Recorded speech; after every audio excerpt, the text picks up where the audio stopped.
Hi అండి. అందరికీ నమస్కారం. Welcome to my channel. ఈ వీడియోలో ఏపీ ప్రభుత్వ ఉద్యోగ పెన్షనర్లకు 5,000 కోట్ల నిధుల విడుదల, టీఏ బకాయిల చెల్లింపులు. దీనికి సంబంధించిన పూర్తి తాజా సమాచారాన్ని ఈ వీడియోలో తెలుసుకుందాము.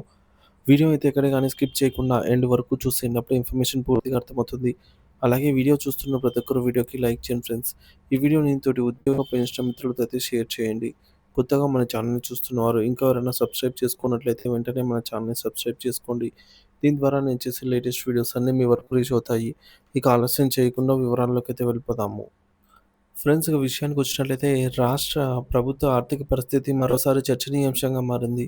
ఉద్యోగుల జీతాలు, పెన్షన్ల చెల్లింపుల కోసం ప్రభుత్వం భారీగా రుణ సమీకరణకు సిద్ధమవ్వటం ఈ చర్చకు ఆజ్యం పోస్తోంది. నెలవారీ ఖర్చుల కోసం పదే పదే అప్పులపై ఆధారపడటం రాష్ట్ర ఆర్థిక ఆరోగ్యానికి సంబంధించినటువంటి కీలక సంకేతాలను ఇస్తోంది. భారీ రుణ సమీకరణకు ప్రభుత్వ సన్నాహాలు. రాష్ట్ర ప్రభుత్వం తన తక్షణ ఆర్థిక అవసరాలను తీర్చుకోవడానికి మరోసారి మార్కెట్ నుండి రుణం తీసుకునేందుకు సిద్ధమైంది. ఇక్కడ చూడొచ్చు. ఆర్‌బీఐ నుంచి వెలువడినటువంటి నోటీస్ అండి ఇది. Auction of state government securities. The following state governments has offered to sell stock by the way of auction for an aggregate amount 27,100 crores face value.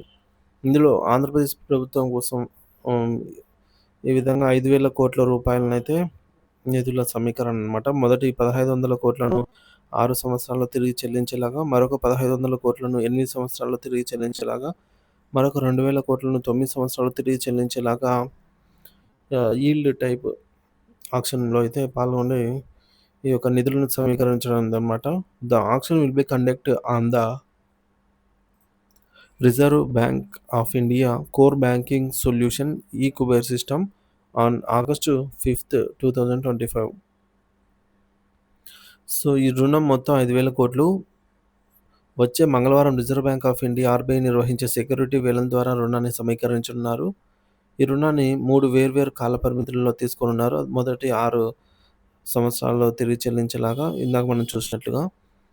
ఇక నిధుల వినియోగంపై నెలకొన్న ఉత్కంఠత. ఈ భారీ మొత్తాన్ని ప్రభుత్వం దేనికి ఉపయోగించనుంది అనే దానిపైన అధికారిక ప్రకటన రానప్పటికీ ప్రధానంగా ఉద్యోగుల జీతభత్యాల చెల్లింపులకే నిధులను కేటాయించనున్నారనే ప్రచారం బలంగా జరుగుతోంది.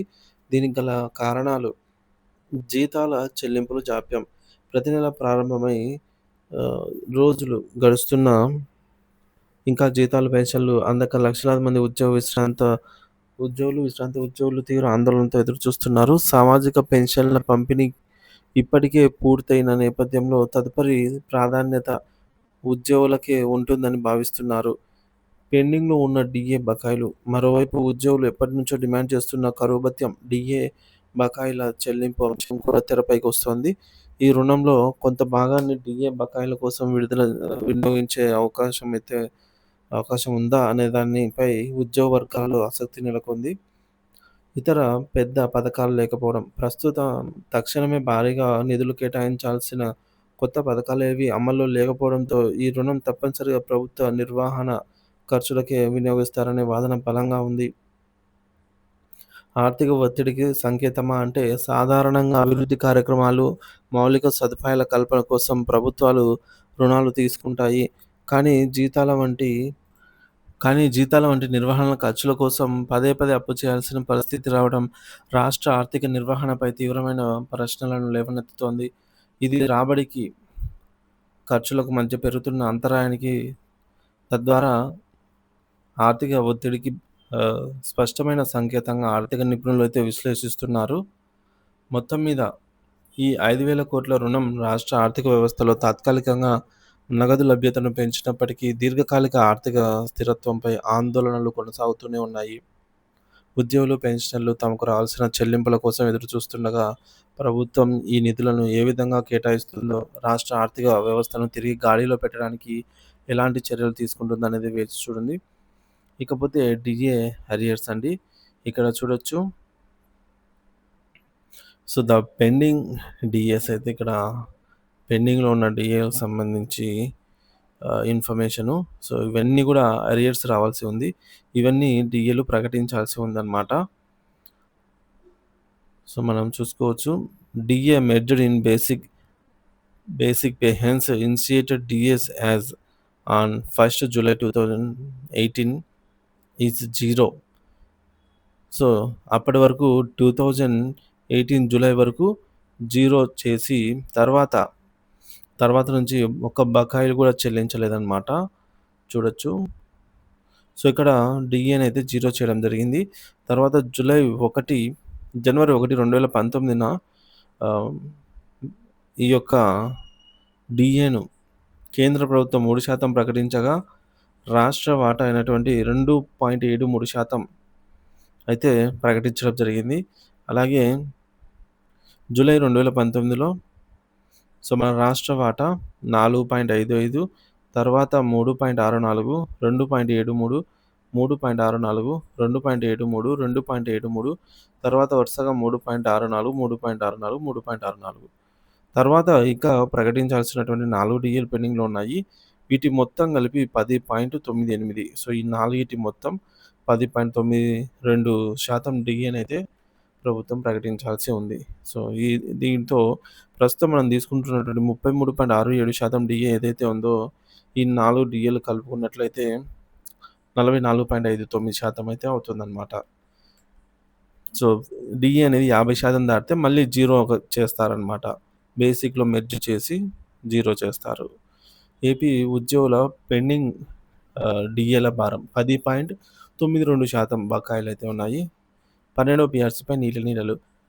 ఆంధ్రప్రదేశ్ రాష్ట్ర ప్రభుత్వ ఉద్యోగులు, ఉపాధ్యాయులు, పెన్షనర్ల తీవ్ర ఆర్థిక ఒత్తిడి ఎదుర్కొంటున్నారు.